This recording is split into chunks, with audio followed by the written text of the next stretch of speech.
নিয়ে আসেন, ওরা ধরে নিয়ে আসে এখানে, আমি ওয়াজটা দেখবো। আস্তে আস্তে আস্তে আস্তে, আরে আমি ধরতে খুশি বলে আপনার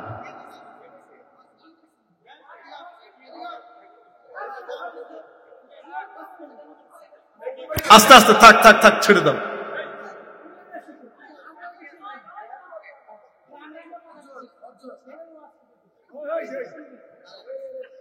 আচ্ছা থাক থাক থাক থাক, ছেড়ে দাও। হ্যাঁ ছেড়ে দাও, উনি কিছু করে নাই, ঠিকই আছে। আরে ঠিক আছে, এ ভালো মানুষ, তুমি বসো, এখন কথা কই না।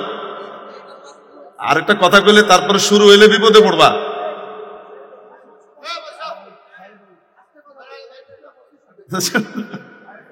এগুলোর কয়েকজনকে ওরা হত্যা করে ফেলেছে, অফিসাররা কেউ নিহত হয়েছে, কেউ তড়পাচ্ছে। আমরা এখনো কয়েকজন বেঁচে আছি কোনোভাবে। আপনারা কি আমাদেরকে উদ্ধার করতে আসবেন না? আপনারা আমাদেরকে কি একটু উদ্ধার করতে আসবেন না? এই যে পতিত স্বৈরাচার কি পরিমাণ খুন করলো, কি পরিমাণ ধর্ষণ করালো। 1998 এইখানে জাহাঙ্গীরনগর ইউনিভার্সিটিতে, দেশের দ্বিতীয় শীর্ষ বিদ্যাপীঠ ঢাকা ইউনিভার্সিটির পরে যদি কাউকে বলা যায়, এই জাহাঙ্গীরনগর ইউনিভার্সিটিতে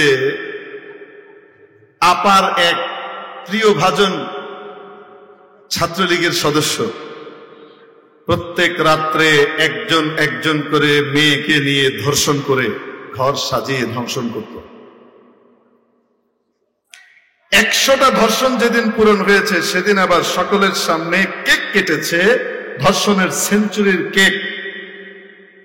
বহুদিন পর্যন্ত আপার আশীর্বাদের কারণে তাকে গ্রেপ্তারটা পর্যন্ত করা হয়নি। নারী জাতির কলঙ্ক, নারী স্বাধীনতার কথা আর যার মুখেই মানাক না কেন, আমাদের সাবেক রাতের প্রধানমন্ত্রীর মুখে কোনোদিনই মানায় না। 2018 সালে নিরাপদ সড়ক আন্দোলন করেছিল স্কুলের কচি কচি বাবুরা, ছোট্ট ছোট্ট বাচ্চা বাচ্চিরা আন্দোলনে নামলো। তাদের কোনো দাবি নাই। আমাদের 3 জন শিক্ষার্থী এক বাসের চাপে একসাথে চলে গেল। আমরা বাড়ি থেকে বেরিয়ে আবার ফিরতে পারবো না বিদ্যালয়ে গিয়ে, আমাদের নিরাপদ সড়ক চাই। দাবি কি ভুল না সঠিক? আন্দোলনটাকে পিষে মারবার জন্য নির্দেশ দেয়া হলো হাই কমান্ড থেকে, যে কোনো মূল্যে করা হোক, থ্রেট দিয়ে হলেও। না হলে শেষ পর্যন্ত যেটা করা হলো সেটা হলো ছোট্ট ছোট্ট মেয়েদেরকে ধরে নিয়ে গিয়ে ধর্ষণ করে রেপ করে ছেড়ে দেওয়া হতো, যেন বাবা মা আর এই বাচ্চাগুলাকে পরের দিন আন্দোলনে বের করতে সাহস না করে। এই রেপিস্ট লীগ, এই রেপ লীগের সভানেত্রীর মুখে নারী স্বাধীনতার কথা, নারীর সম্মান আর সম্ভ্রম মর্যাদার কথা মানায় না। 2009 সালে ক্ষমতায় আসার মাত্র 6 মাস পূর্তির আগে, 8-এর শেষ দিকে ক্ষমতায় আসলো। 9 ফেব্রুয়ারি মাসে দেশপ্রেমিক 57 জন শীর্ষ পর্যায়ের সেনা কর্মকর্তাকে অত্যন্ত ঠান্ডা মাথায় প্ল্যান করে খুন করা হয়েছিল প্রতিবেশী ভাসুরকে খুশি করবার জন্য। অবাস্তব না বাস্তব? ঘটনাকে ভিন্ন খাতে প্রবাহিত করবার জন্য, জনগণের দৃষ্টি অন্যদিকে সরিয়ে দেবার জন্য নাম দেয়া হলো বিডিআর বিদ্রোহ। মনে রাখবেন, এটা কখনোই বিডিআর বিদ্রোহ ছিল না, এটা ছিল প্রতিবেশীর প্ল্যান ওয়াইজ সিস্টেমেটিক একটি একদম প্ল্যান মাফিক কিলিং মিশন ওটাতে ছিল। এবং সেই কিলিং সম্পূর্ণ করে তারা এখান থেকে চলেও গেছে। যারা এসেছিল তারা চলেও গেছে, যেখান থেকে এসছে সেখানে। অবাস্তব না বাস্তব? কোন মাসে ঘটেছিল মনে আছে আপনাদের? আপনারা ভুলতে পারেন, আমি এগুলো খুব ভুলতে পারিনি। প্রতিটা ঘটনা আপনি যদি আমাকে বলেন, আমি একেবারে চোখ বন্ধ করে বিসমিল্লাহ থেকে শুরু করে নিয়ে পর্যন্ত আমি চোখ বন্ধ করে একটার পর একটা বলে যেতে পারবো, ওনারাও বলতে পারবেন না। আমি একদম গ্যারান্টি দিয়ে বলছি, ওনারাও বলতে পারবেন না। আমি একদম দিন তারিখ সহ বলে যেতে পারবো কবে কোন সময় কি কি ঘটনা এরা ঘটিয়েছে। আফসোস, আমার দেশের মানুষ বড় বিস্মৃতি পরায়ণ, খুব দ্রুতই দুটো চকলেট পেলে তারা ভুলে যায় একটু আগে যে চড় মেরেছে। বাস্তব। ধরে নিয়ে আসো, ওরা ধরে নিয়ে আসো এখানে, আমি ওয়াজটা দেখবো। আস্তে আস্তে আস্তে আস্তে, আরে আমি ধরতে খুশি বলে আপনার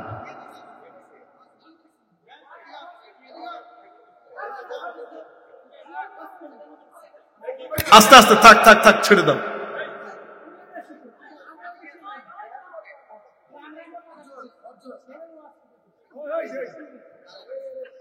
আচ্ছা থাক থাক থাক থাক, ছেড়ে দাও। হ্যাঁ ছেড়ে দাও, উনি কিছু করে নাই, ঠিকই আছে। আরে ঠিক আছে, ভালো মানুষ, তুমি বসো, এখন কথা কই না। আরেকটা কথা কইলে তারপরে শুরু হইলে বিপদে পড়বা।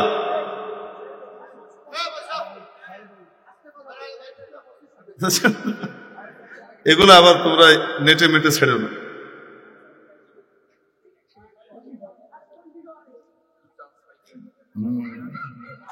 দেখছেন নি, গতরে লাগে।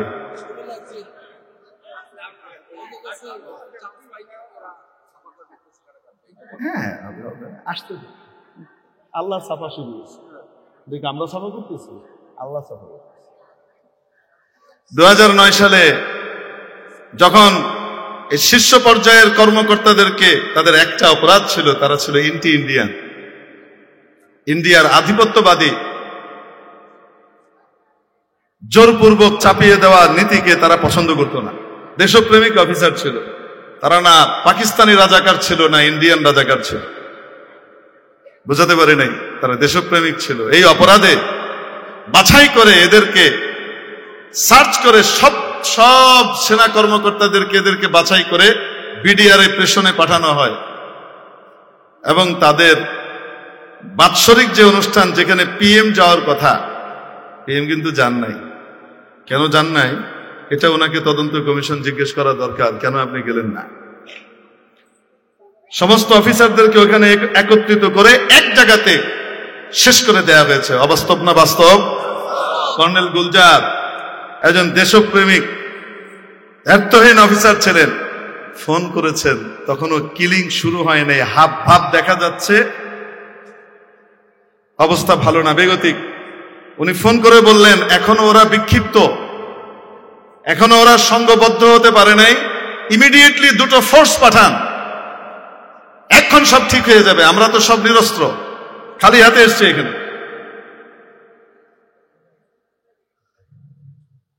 ফোর্স কতটুক তাড়াতাড়ি এসেছিল সেটা পরে বলি।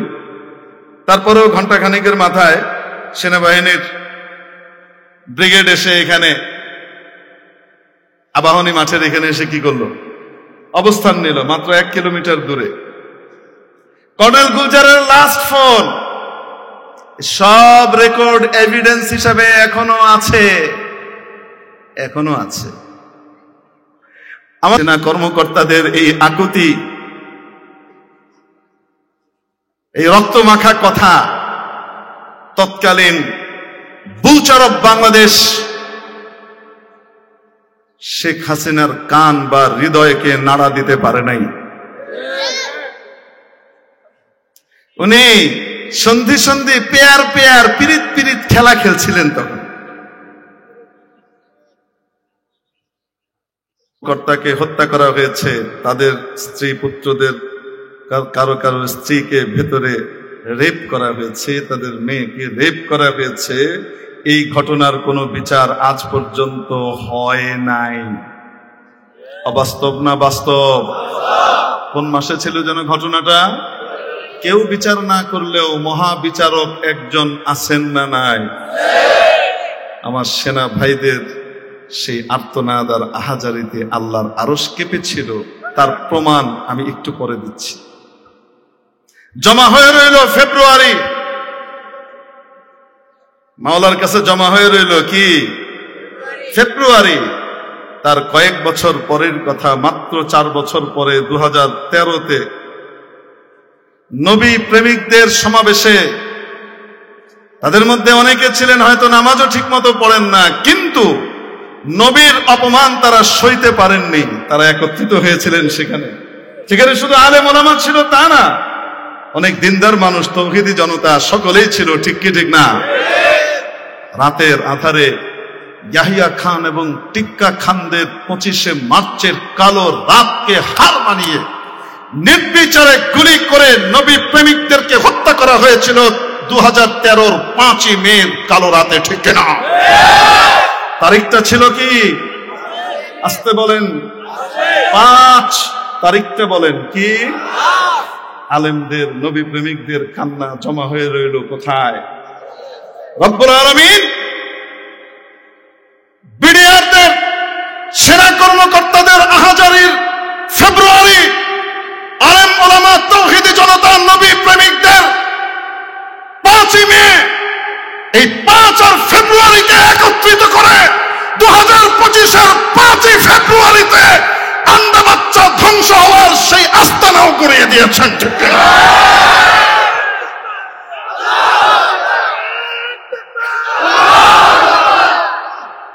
কি মনে হয় এমনি হয়েছে না উপরওয়ালার ফয়সালা?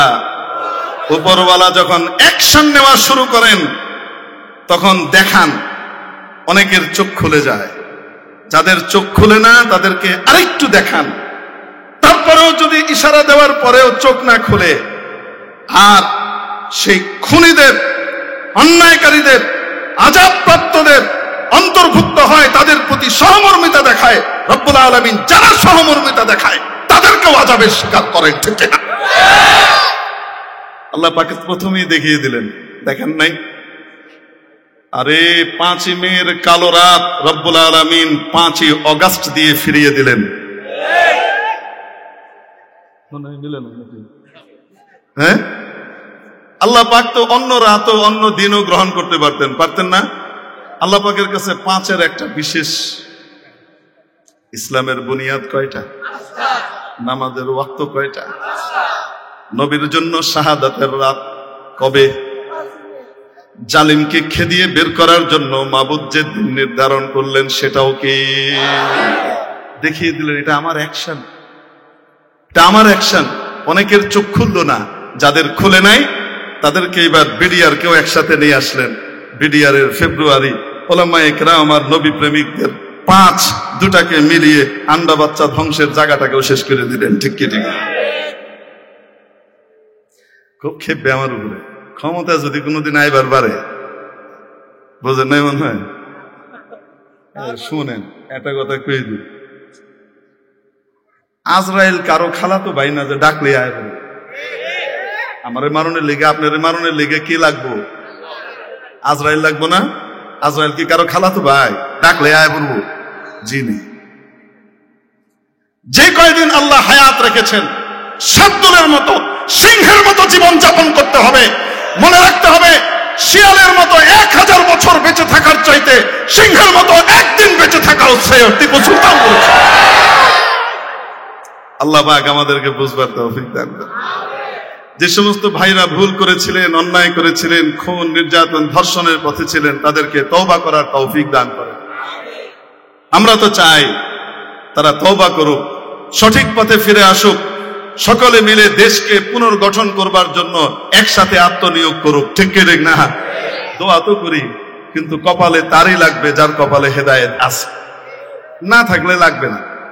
এখনো পর্যন্ত এই কথা বলে, যেই রাজধানীতে দিনের বেলায় আমরা দম্ভ করে ঘুরতে পারবো না, নিজের মন মতো বিচরণ করতে পারবো না, সেই রাজধানীবাসীর রাতে আমরা সেই রাজধানীবাসীকে শান্তিতে থাকতে দেবো না। আমাদের ছাত্র সংগঠনকে আমরা সেভাবেই প্রস্তুত করছি। বাবা, এ তো ফেরাউনের চাইতে ভয়ঙ্কর। এই টাইপের কথা যে কয়, তো ফেরাউনের চেয়ে ভয়ঙ্কর। আবু জেহেল ছাড়াই গেছে, ঠিক ঠিক না? ভয়ঙ্কর ব্যাপার। মনে মনে নিয়ত করছিলাম যে থাক, অনেক মাইটের খাইছে, আর কিছু কমুটুমু না, মাইটের কিছু খাইছে, হ্যাঁ, কিছু লয়ে যেতে পারলো না, মাত্র 2টা সুটকেস লয়ে গেছে, 2 বোনে মিলে 2 দোকানে 4টা। ফলে দেখি উম্মাইয়া তলে তলে আরো 10টা নাকি আছে। তো মানে আগে যেমন তলায় তলায় পার করছে, পালানোর সময় তলায় তলায় গেছে, তলা বাইরে না। তো দোয়া তো করতেছিলাম যে সবাই একটু ঠিক হয়ে যাক, মিলেমিশে আবার ভালো সন্দ হয়ে যাক। এখন দেখি যে দোয়া করে তো আসলে উলুবনে মুক্তা ছড়াইতেছি, এই দোয়া অন্য কোনো জায়গায় করলে ভালো হইতো, আসলে খামাখা দোয়া করতেছি। এখনো হেদায়েত হয়নি, এখনো চোখ খুলে নাই যে মায়ের কার। মনে রাখবেন, মায়ের যখন আল্লাহ শুরু করেন তখন তাদের প্রতি সহমর্মিতা যে দেখায় আল্লাহ তারও মায়ের দেন।